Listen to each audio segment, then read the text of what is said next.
Hello students, स्वागत है आप सभी का एक बार फिर से हमारे इस ऑफिशियल यूट्यूब चैनल में जिसका नाम है एसोल सॉल्यूशन। मैं चंदन कुमार हाजिर हूँ आप सभी के सामने अपनी एक और नई वीडियो के साथ। सो गाइस, आज की इस नई वीडियो में हम बात करेंगे उन सभी ऑल इम्पॉर्टेंट क्वेश्चंस के बारे में जो मास्टर ऑफ पॉलिटिकल साइंस के हैं और इग्नू एमपीएस 003 आप सभी के एग्ज़ाम में आने की जिनकी पूरी उम्मीद है, चाहे आप बैक के स्टूडेंट हो या फिर आप नॉर्मल स्टूडेंट हो। जैसा कि आप सभी जानते हैं, फर्स्ट ईयर में आप लोगों के 4 सब्जेक्ट होते हैं, MPS 001, 002, 003 और 004।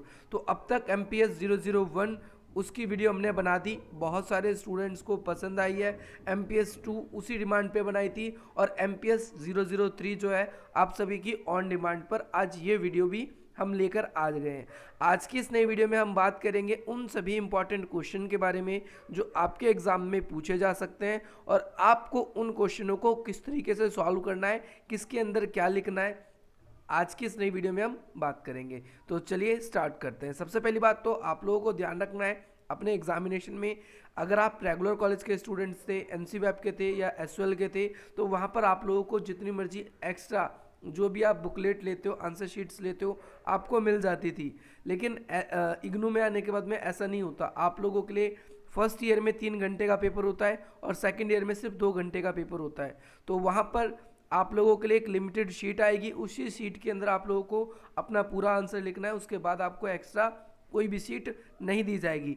फर्स्ट क्वेश्चन हम स्टार्ट कर रहे हैं जो कि MPS 003 क्या है, मास्टर ऑफ पॉलिटिकल साइंस। वे सभी स्टूडेंट्स जो अपने एग्जाम्स की तैयारी कर रहे हैं तो वो इन क्वेश्चनों को एक बार ज़रूर करके जाएं, समझ के जाएं, क्योंकि इसमें से ही आप लोगों के अधिकतम क्वेश्चन आने की उम्मीद है। तो क्वेश्चन नंबर 1 यानी जो सबसे टॉप क्वेश्चन है आप सभी के लिए यह है कि भाई भारत में संसदीय या संसद कार्यपालिका का एक समग्र दृष्टि दे, यानी इसमें आप लोगों को यह बताना है कि भाई भारत ने संसदीय कार्यपालिका को क्यों चुना।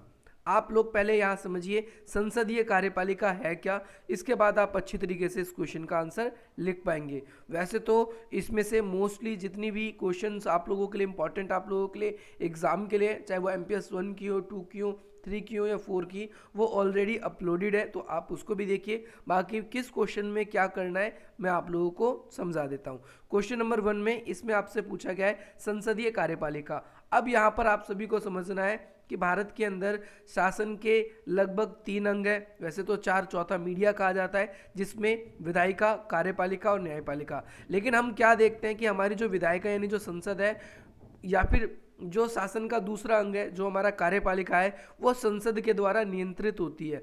संसदीय कार्यपालिका इसलिए कहा गया है कि भाई कार्यपालिका यानी शासन का जो निर्णय लेने का जो अंग है, जो कानून बनाने या कानून को लागू करवाने का कार्य करता है, वो संसद के अंदर अपना, जैसे हम देखें कार्यपालिका का प्रमुख कौन है भारत के अंदर, राष्ट्रपति और प्रधानमंत्री। प्रधानमंत्री की बात करें तो प्रधानमंत्री ज़्यादातर राष्ट्रपति की शक्तियों का उपयोग करता है और प्रधानमंत्री और उसके जो मंत्रिपरिषद के जो लोग हैं संसद में अपने मनचाहे नियम को बनाने में कामयाब रहते हैं। तो आप लोगों को इस बारे में ही वर्णन करना है कि भाई भारत में संसदीय कार्यपालिका किस तरीके से है, कौन कौन सी ऐसी बातें हैं जो हमें ये दिखाती है कि भारत में संसदीय कार्यपालिका का स्वरूप है। तो आपको इस क्वेश्चन में ये डिफाइन करना है। सेकंड क्वेश्चन आप लोगों के लिए ये है कि भाई 73वां और 74वां संविधान संशोधन। तो पहली बात तो आपको पता होना चाहिए जो 73वां संविधान संशोधन है वो कब हुआ था, 1993 में हुआ। 92 में संसद में पेश हुआ था, 93 में लागू हुआ। और आपको पता है कि 73 और 74 के तहत जो लोकल बॉडीज़ है, हमारी पंचायती राज व्यवस्था या नगर निगम जो है उसको बनाया गया था। और इसके अंदर क्वेश्चन में क्या आपसे पूछा जाता है, मोस्ट प्रोबेबली क्वेश्चन में ये पूछा जाता है कि 73वें और 74वें संविधान संशोधन ने भारतीय स्थानीय शासन को कैसे पुनरूप से या पुनरुत्थान किया है या पुनर्शुद्धिकरण किया है। आप सभी को पता है कि भारत के अंदर प्राचीन काल से ही अलग अलग जो हमारे कबीले थे उनकी खुद की पंचायत होती थी, परंतु उन पंचायतों का राष्ट्रीयकरण नहीं था, या फिर हम कह सकते हैं उन पंचायतों को मान्यता नहीं मिली थी। सरकार ने ग्रामीण या जो छोटी सब कॉलोनीज़ होती है, छोटी छोटी जो कॉलोनीज़ होती है, उन कॉलोनी के अंदर भी अच्छी तरीके से शासन चल सके, जो ग्रामीण लोग हैं वो पंचायती के थ्रू अपने एरिया के विकास के कार्य को देख सकें। शहरों में भी नगर निगम बनाए गए ताकि वो क्या कर सके, शहरों की जो भी छोटी मोटी गतिविधियां हैं उसको नियंत्रित कर सके। इसको राष्ट्रीय दर्जा देने के लिए ये क्लास 11th में भी और वैसे भी आप लोगों ने पढ़ रखा है, ये बहुत ही इंपॉर्टेंट है। चलिए अगली बात करते हैं हम। अगला है क्वेश्चन है भारत में क्षेत्रवाद की प्रमुख परिघटनाओं। तो इस क्वेश्चन को मैं मोस्ट इंपॉर्टेंट की कैटेगरी में रखूंगा और इससे ऊपर वाला ठीक जो क्वेश्चन है जो 73वां और 74वां संविधान संशोधन है वो आपसे लॉन्ग क्वेश्चन में भी और शॉर्ट क्वेश्चन में भी पूछा जाता है। क्वेश्चन नंबर 3 में आपसे पूछा गया है भारत में क्षेत्रवाद की परिघटना। क्षेत्रवाद का मतलब क्या होता है, अपने क्षेत्र की जो सीमा है उसके लिए कुछ विशेष मांग करना। हो सकता है वो देश से अलग होने की मांग करे, हो सकता है देश में वो स्वायत्तता की मांग करे। तो इन दोनों के बारे में हम इस घटना के अंदर देखेंगे, क्षेत्रवाद के अंदर देखेंगे। अब इसमें अगर हम भारत का ज्योग्राफिकल मैप देखें तो हमें बहुत सारे ऐसे स्थान दिखेंगे जहाँ पर क्षेत्रवाद की बातें निकल के आती है। जैसे पंजाब के अंदर हम खालिस्तान देखते हैं, असम में, इसके अलावा मिज़ोरम में। इसके अलावा अगर हम देखें तो जब हिंदी भाषा को राजभाषा बनाने की बात चल रही थी तो उस समय दक्षिण भारत में द्रविड़ आंदोलन।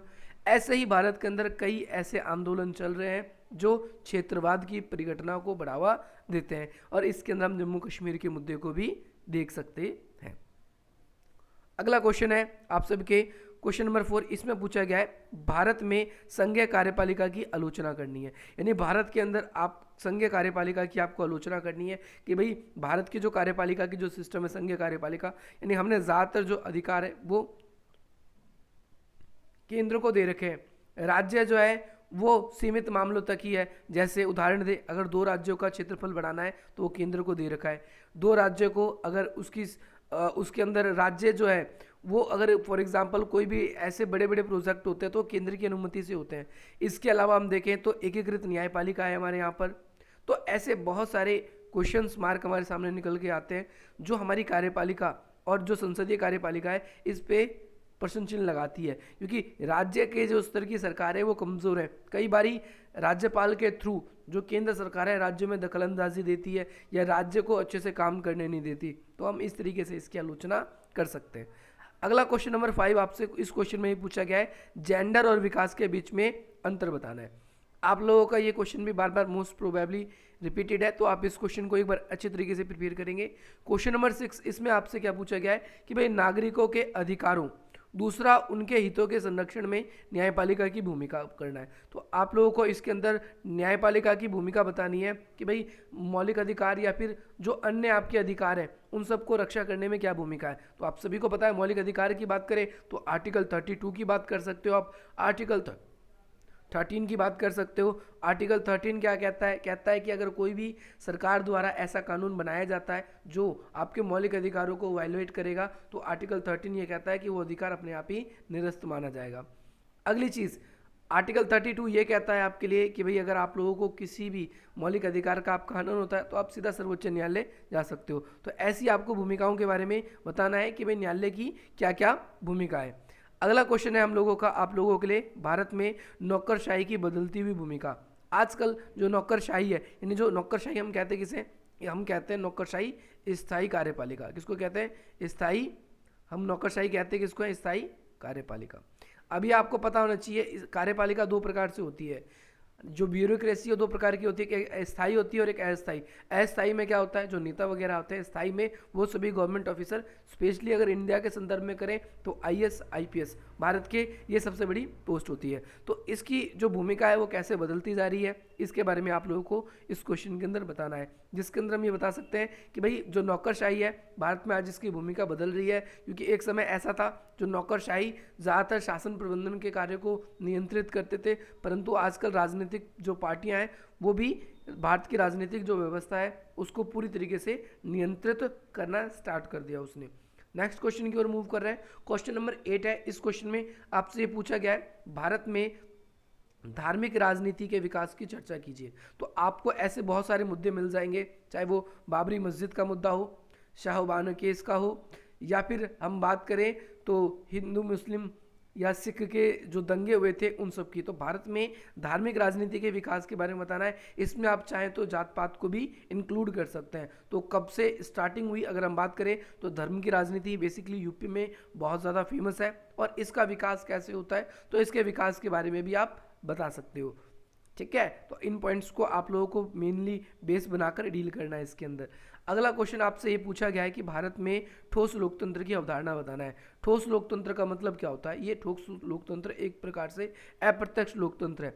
इसके बारे में बताना है कि भारत के अंदर अप्रत्यक्ष लोकतंत्र कैसे है। तो आप लोगों को पहले पता होना चाहिए, लोकतंत्र वाली वीडियो में मैंने आपको बताया था लोकतंत्र दो प्रकार के होते हैं। एक आपके डायरेक्ट लोकतंत्र जिसे प्रत्यक्ष लोकतंत्र कहते हैं, और दूसरा इनडायरेक्ट लोकतंत्र जिसे अप्रत्यक्ष लोकतंत्र कहते हैं। अप्रत्यक्ष लोकतंत्र के अंदर हम क्या देखते हैं कि भाई जनता सिर्फ अपने राजनेताओं को चुनते हैं और राजनेता अपने हिसाब से काम करते हैं। जनता का कार्य सिर्फ चुनाव तक ही सीमित हो जाता है। अगर अगली बार अच्छा काम नहीं करते तो बस इसको हटा देते हैं, लेकिन सारे के सारे जो कार्य है वो सिर्फ उनके प्रतिनिधि करते हैं। परंतु जहाँ प्रत्यक्ष लोकतंत्र होता है वहाँ जनता डायरेक्टली अपनी भूमिका निभाती है, जनमत संग्रह करती है, जैसे डेनमार्क वगैरह में आप लोगों के वर्तमान समय में आज भी स्थित है। अगले क्वेश्चन की ओर मूव करते हैं। नेक्स्ट क्वेश्चन में पूछा गया है भारत में पूर्वोत्तर के जो क्षेत्र है सेवन सिस्टर्स जिसको कहा जाता है, उस क्षेत्र में निर्जातीय आंदोलन का वर्णन। तो वही निर्जातीय आंदोलन, एक तो बोडो आंदोलन चल रहा है वहाँ पर, दूसरा मिजो नेशनल फ्रंट ने चला रखा है, ठीक है, नागा आंदोलन है। तो इन आंदोलनों के बारे में आप लोगों को बताना है, इनकी प्रकृति यानी किस तरीके से ये आंदोलन शुरू हुए और किस तरीके से ये आंदोलन आज इनकी क्या मांग है, इसको इसके अंदर आप लोगों को अच्छी तरीके से डिफाइन करना है। नेक्स्ट क्वेश्चन है आप लोगों के सामने, भारतीय राष्ट्रीय आंदोलन में समाजवादी और साम्यवादी की भूमिका का वर्णन करना है। तो भाई पहले अगर हम पहले की बात करें भारत की आज़ादी के टाइम पे, तो ऐसे बहुत सारे नेता थे जो समाजवाद से और साम्यवाद से प्रेरित थे, जिसके अंदर नेहरू, अंबेडकर जी ऐसे विचारक भी शामिल हैं। तो उनके राष्ट्रीय आंदोलन में क्या भूमिका है, क्योंकि उन लोगों का मानना था, स्टार्टिंग में जो आंदोलनकारी थे उन सब का कहना था कि जो भारत है वो विविधताओं वाला देश है, और अगर हमने यहाँ पर पूंजीवाद को ला दिया, निजीकरण को ला दिया, तो इससे भेदभाव बहुत ज़्यादा बढ़ जाएगा, डिस्क्रिमिनेशन काफ़ी बढ़ जाएगा।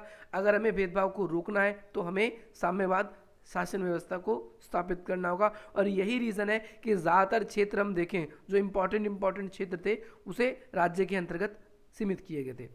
क्वेश्चन नंबर 12 है, इसमें आपसे पूछा गया है कि भारत में राजनीतिक दल और राजनीतिक सहभागिता के बीच में अंतर बताना है। राजनीतिक दल क्या होता है? तो वो पार्टियां जो चुनाव में अपने आर्थिक लाभ या अपने लाभ के लिए आप लोगों की मदद करती है, और राजनीतिक सहभागिता दोनों अलग अलग चीज़ होती है। तो इसमें आपको दोनों में अंतर करना है। राजनीतिक दल क्या है? राजनीतिक दल सत्ता के लिए संघर्ष करते हैं, और राजनीतिक सहभागिता क्या होती है कि जिसके अंतर्गत महिलाओं को या ऐसे समाज के वर्ग के लोगों को जिन्हें राजनीति में अपनी भूमिका निभाने का मौका नहीं मिलता, वो अपनी अच्छी तरीके से क्या कर सकते हैं, मौका को निभा सकते हैं, अपनी भूमिका को निभा सकते हैं।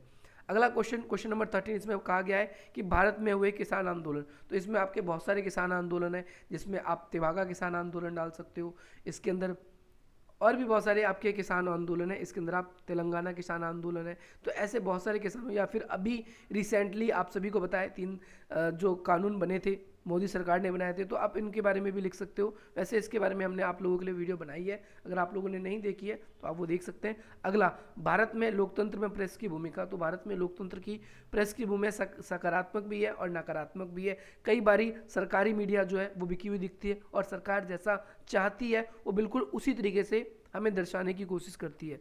या फिर हम कह सकते हैं हमारे देश में लोकतंत्र के अंदर प्रेस की जो भूमिका है वो ना के बराबर है, क्योंकि प्रेस जो है वो अच्छी तरीके से खबर भी नहीं छाप पाती, जैसा कि आपातकाल के टाइम पे भी हमने देखा था।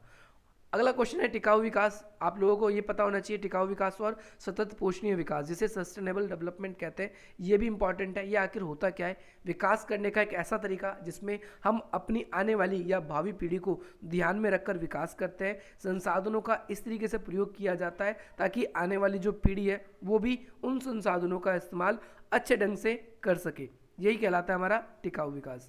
अगला क्वेश्चन है, केंद्र और राज्य के बीच में तनाव के मुख्य कारण क्या है? तो कई सारे कारण हैं केंद्र और राज्य के बीच में तनाव के। तो उसमें राजस्व है, राजस्व के अलावा राज्यपाल की भूमिका है, ये सब पॉइंट्स हैं जिसको आप लोगों को अच्छे तरीके से एक्सप्लेन करने इस क्वेश्चन के अंदर। नेक्स्ट क्वेश्चन आपसे ये पूछा गया है कि भाई भारतीय राष्ट्र निर्माण में निर्जातियों की चुनौती पर आपको निबंध लिखना है। कि भाई भारतीय राष्ट्र निर्माण में निर्जातियाँ, जैसे वो क्वेश्चन ही है ये, जैसे बोडो, नागा, मिजोरम या फिर पंजाब, जम्मू कश्मीर, हम इनकी बात करते हैं। यहाँ पर अलग अलग क्षेत्रों में अलग अलग आंदोलन चल रहे हैं, स्वायत्ता के लिए मांग चल रही है उनकी। तो ये राष्ट्र निर्माण में खतरे इसीलिए हैं क्योंकि जब सभी के सभी अगर अपनी अपनी बात करेंगे तो देश संगठित कैसे होगा। निर्जातियों की वजह से देश की संप्रभुत्ता पे भी कई बार खतरा आ जाता है, और फिर जब सरकार कड़े रुख अपनाती है तो उसमें मानव अधिकार के हनन से जुड़े हुए मामले भी शामिल होते हैं। तो ये कुछ ऐसे टॉप 16 क्वेश्चन थे आप सभी के लिए। मुझे ऐसा लगता है आज की इस नई वीडियो से आप लोगों को बहुत वैल्यू मिली होगी, और इसी प्रकार की अच्छी बढ़िया वीडियो पाने के लिए